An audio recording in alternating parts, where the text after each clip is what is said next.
Today, for contribution, I'll be sharing from Leviticus 7 and Psalms 100. Gary and I were thinking alike today. So you can find that while I start. I've been asked today to share for contribution as part of my role as a member of the church board. Many of you may not be aware, only vaguely aware, that we even have something called the church board. But what I'm asking today on behalf of Joel and the board is that over the next 2 weeks, you prayerfully consider what your contribution pledge will be for 2025. Over the next few weeks, the church's budget for 2025 will be set, and it'll be largely set based on these pledges. The board is composed of 4 people appointed in accordance with Jethro's advice to Moses in Exodus 18:21, where he counsels Moses to select capable people to carry the burden. The board is Joel, as leader of the church. It's obvious he's the leader, so he's on the board. Kama, our career administrator, has done this sort of work both in the secular world and for several churches, not just the Seattle church. Jerry Berlin, career in management of malls, presently manages both the Alderwood Mall and the Westlake Mall, and me. Retired after 40 years of an engineering career, including 18 years managing large projects. I also held a similar position to this in the Catholic Church prior to becoming a disciple. And I go over all of that just to show the sort of people that have been chosen to be part of this particular service. We are committed to assuring the monies contributed to the church are treated righteously and integrity. If there's any part of how the monies are used, please feel free to reach out to any of us. The early chapters in Leviticus deal with rules and regulations regarding several types of offerings, including burnt offering, grain offering, fellowship offering, sin offering, wave offering, guilt offering. I'm going to expound on the fellowship offering. So in Leviticus 7, starting in chapter 11, it says, "These are the regulations for the fellowship offering anyone may present to the Lord. If they offer it as an expression of thankfulness, then along with this thank offering, they are to offer thick loaves made without yeast and with olive oil mixed in, thin loaves made without yeast and brushed with oil, and thick loaves of the finest flour, well kneaded and mixed with oil mixed in. Along with their fellowship offering of thanksgiving, they are within an offering of thick loaves made of bread with yeast. They are to bring one of each kind as an offering, a contribution to the Lord. It belongs to the priest who splashes the blood of the fellowship offering against the altar." So it says we are giving to the Lord. We are not giving to people. You're not giving to Joel. You're not giving to some nebulous thing out there. You're giving to the living God. Verse 14 says that, and verse 16 also says that.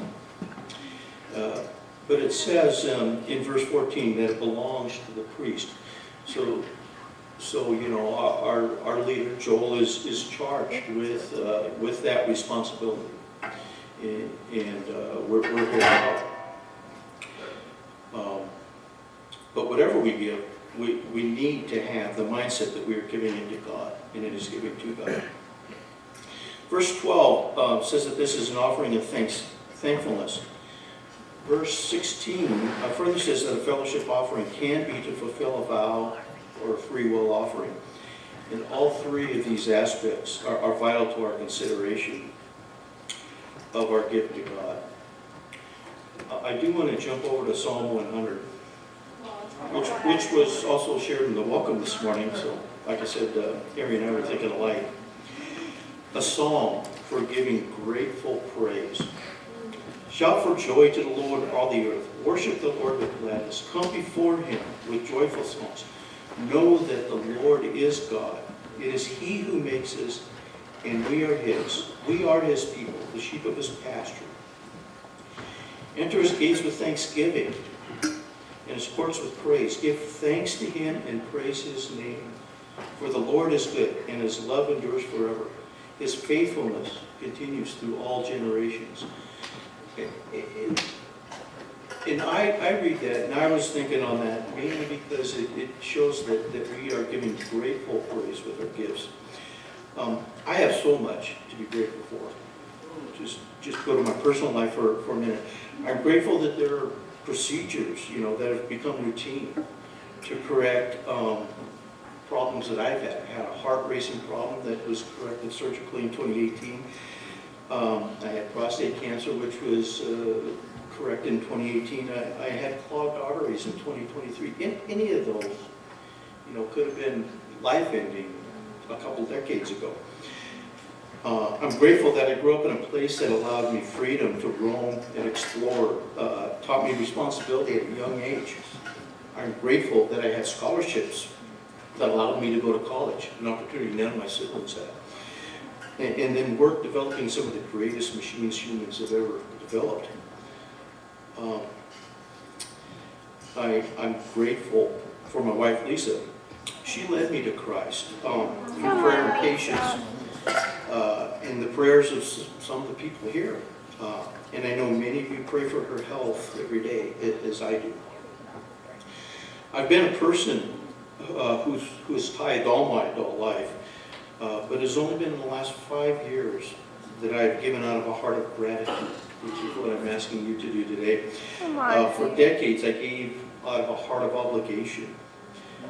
I gave 10% because that's what the Bible told me I should. But as I get older and learn more, gratitude becomes more and more the reason. And quite frankly, after 40 years of giving a 10%, that was no longer sacrificial.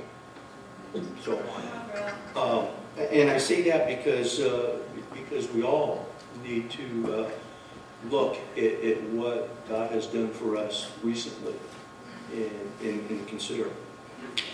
Verse 12 in Leviticus 7, going back to there, says to make a thick loaf with no yeast. In those times, the unleavened bread represented what they were told to make in a hurry, to be ready to leave Egypt at a moment's notice, because they were going to go on the Exodus without time to prepare. This was base commitment for survival as they made their Exodus from Egypt.